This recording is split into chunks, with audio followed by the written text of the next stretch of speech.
Geçirme vatandaş. Bana unutup kaptım.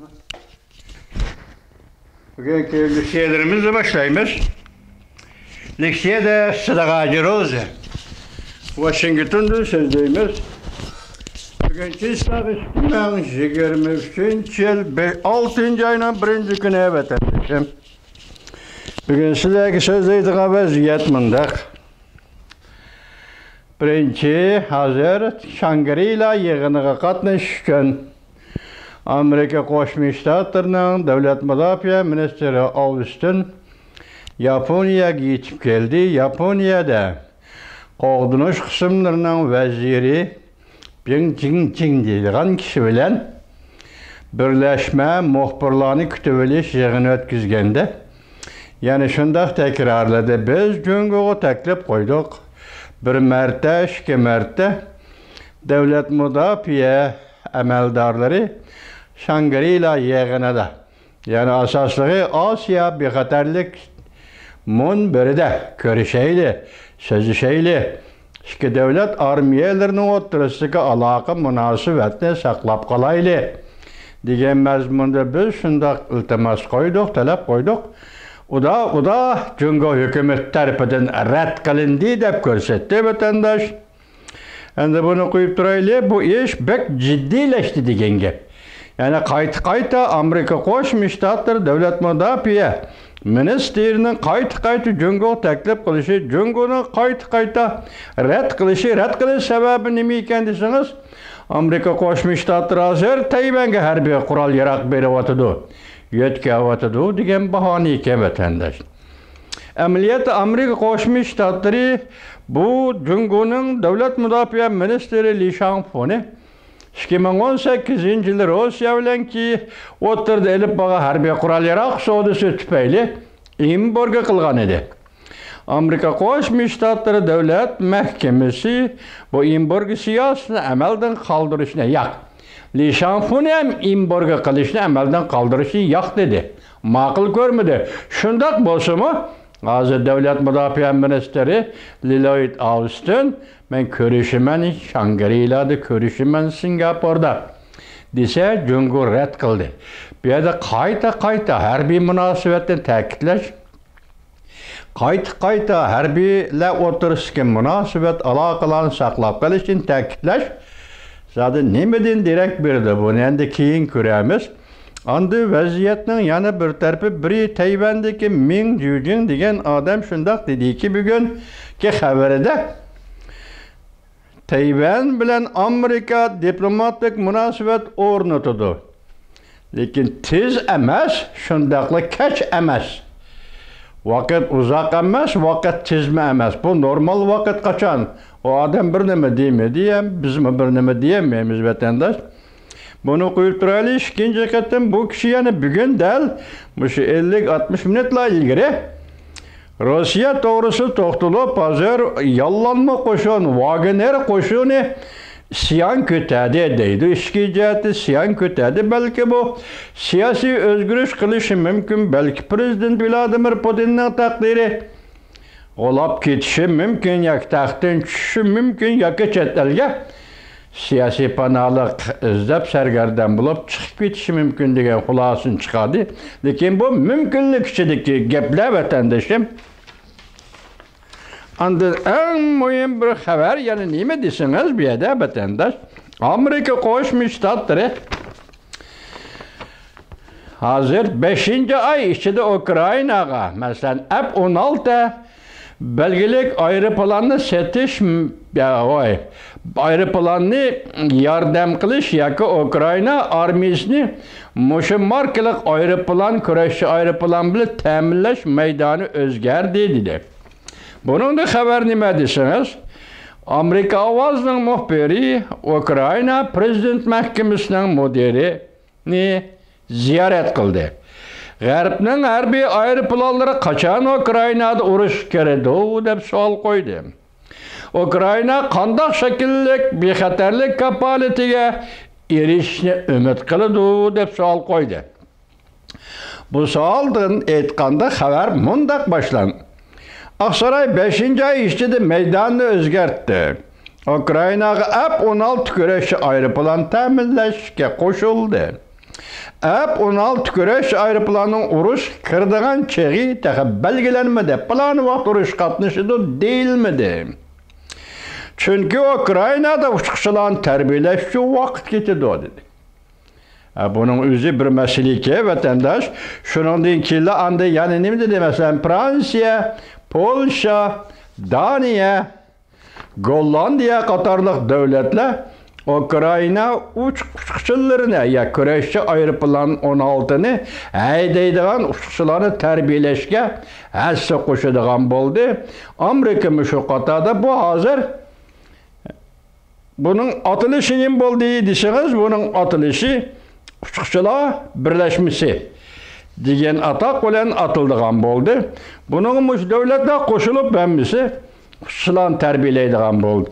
Ondan bunun için yani bir cümle söz çıkacağız Ukrayna'da mesela bu işhane müdürü Andriy Yermak şundak dedi ki kapalet.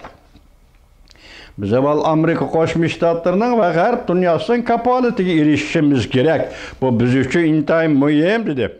Amerika bu uçuşçular ittifakı a'za bulup kirgen yukarı devletler katarında Ukrayna'nın askerlerini terbiyeleydiğen, uçuşçularını terbiyeleydiğen bol.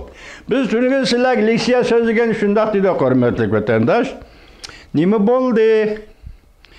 Hazır tuyuksuzla Belarusya'nın prezidenti Lukashenko Qazaqstan prezidenti Toqayevga bilib turib, hamını tushunib turib, yadro, atom qurolları muhofazati kunligi paydo qilayli, yasab chiqayli. Qazaqstan prezidenti Toqayev siz bunun qatnashing dedi, deganlik bu qarmoqqa allaqachon xalqaro shartnomani imzo qo'yib qo'ygan Qozog'iston yana taklif qilish degan gap, kalla qaydi degan gap vatandaş. Baştan işi değiştirme yok, onu öylesi yol yok, bunu öylesi yol yok. Hazır meyli Belarusya'daki prezidenti Lukashenko olsun, meyli Kremlin'in prezidenti Vladimir Putin baş kaydı şuna gep ağzımıza tünügün dedik. Bunun sebebi ne miken desiniz bana, gördünüz mü? F-16 100 tane Ukrayna'nın təminleydi, uçuşçularını derhal terbiyeleydi. Terbiyeleyen de bir Amerika Koşmuş Ştatları emas, Avrupa'daki 4-5 devlet birleşip terbiyeleydi. Buna kaçan uruş kirdi, F-16 bu vakit enek emas.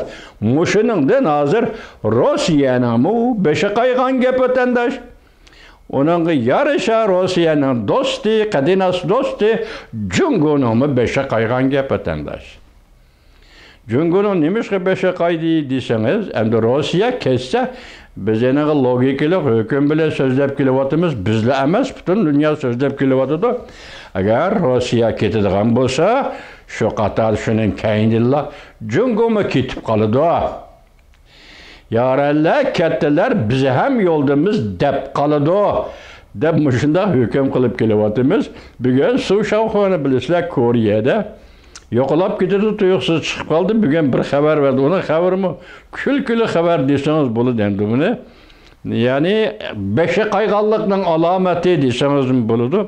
Hozir Jo'nan Xayning rahbari kimni ko'rsa shu odamni tillaydigan, naq maydonda tillaydigan holatga tushib qolgan gap. O'zining do'stlarini, yaqinlarini, yiroq deganlarini, yaqin deganlarini ko'sini tillaydigan. Muşunda künge düşüp kalgan gap hazır Beijing şehir başlığı Sayçi'din başka hiç kandak adamga işenmeydigan, hiç kandak adam bilen siyaset bu orada paranlaşmaydigan derece kelip kalgan gap vatandaş. Endi bunu Suşakı şundak dedi, ahir onun xulası nima deseniz, yakın arada hakimiyet Cungo'da aynı vaxtki sabık vazir Vinjabav'ın qoluğu düşüdü. Vinjabav bu hakimiyetini ötküzüp alıdı degan gapni qildi. Onun sözleri, fikirleri ezelden toluq bulup kelyapti. Yoki yalğançılık, mubalag'a aşırıp etken hiç nima yo'q. Hammasi to'g'ri bu Suşakı degandan. Endi bu sözden davamını, reallıktaki davamını siz bilen bizi keyin göremiz. Muş arlıqda yüzbege yana bir iş vatandaş. Sizler bilirsizler Amerika'da nayte çok katlı bir savdogar. Savdogar buluşunun sırtında intayin yukarı bir pen texnika alimi.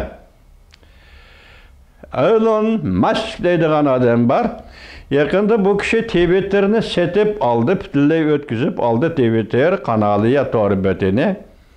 Kampanyası setip aldı. Şunun iki arlıkta şikayetim sözlü bu adam, bir silah yetkizem mi de? Ulan endi bir gepti o, dedi o.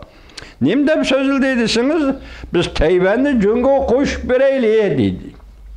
Yani bu bir şirket adamı, siyaset adamı emez. Amerika'da emeldar ya ki bir devlet erbabı emez, bir şirketin danlık bir karhaneci desiniz. Şirketçi desiniz buludu. Biz Tayvan'ı cungo koş bireyliği dedi. İkinci kıtım bu sözü tılga alganda Tayvan'ın Taşkı İşler Ministeri Wu Jiaoshi şunda dedi ki insanga dünyada puldan başlayanı gerek bulduğun bir narsa var dedi. Bu nime dep özü sual koyup özü cevap verip kadir kıymet dedi.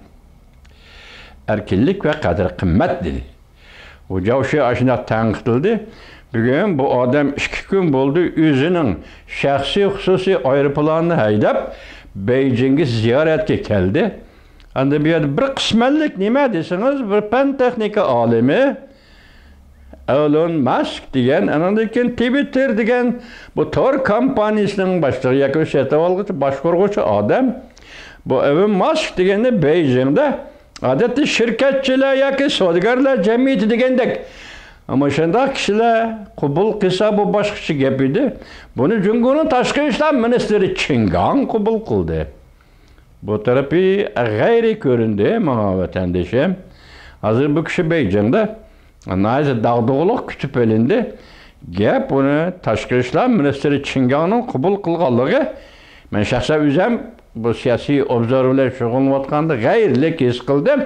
Yani bunun akıbetini keyin körümüz vatandaş. Anda yani bir mesele vaziyeti ki ben bugün hazır müşahedin çıktım. Torbet giyitip geldi ben bir torbeti de. Yakında Avrupa'da Ukrayna Rusya uğraşını toxtutuş ve tinçlik söhbeti elip verildikken. Bu elip verildiğin devletlerge Irak'taki Brezilya Cumhur'u teklif kılınırken Karaganda. Lekin Cumhur'un fevkalade vekili Lihoy Ukrayna emeldarları bilen görüşüp Avrupa'da birleş devletler bilen görüşüp qaytıp geldi yüzden el kılış planını oturup koydu. Mesela Ukrayna'dan besibilingan şerh taraftıkı raylarını Rusya'nın zemini dep itiraf kılış verirler. Biz teşvik söhbeti elip baraylı dedi. Bunda söhbetke Ukrayna mı koşulmadı? Taşkı İşler Ministeri kolba birinci Türk'ümde red kıldı vatandaş. Enlikte Avrupa'da baş devletler mi koşulmadı? Muşundak ahvalda yanı Cumhur'unu tinçlik söhbeti teklif kılış. Ben düşünmedim vatandaş. Tinçlik söhbeti teklif kılış ben düşünmedim. Bunu Cumhur'un bayanatçısı Mau'nun nemi dep durursunuz? Biz bu doğru bir nas oyluş bakmadık dep ya katlaşımız demekti. Ya katnaşmayımız demekti.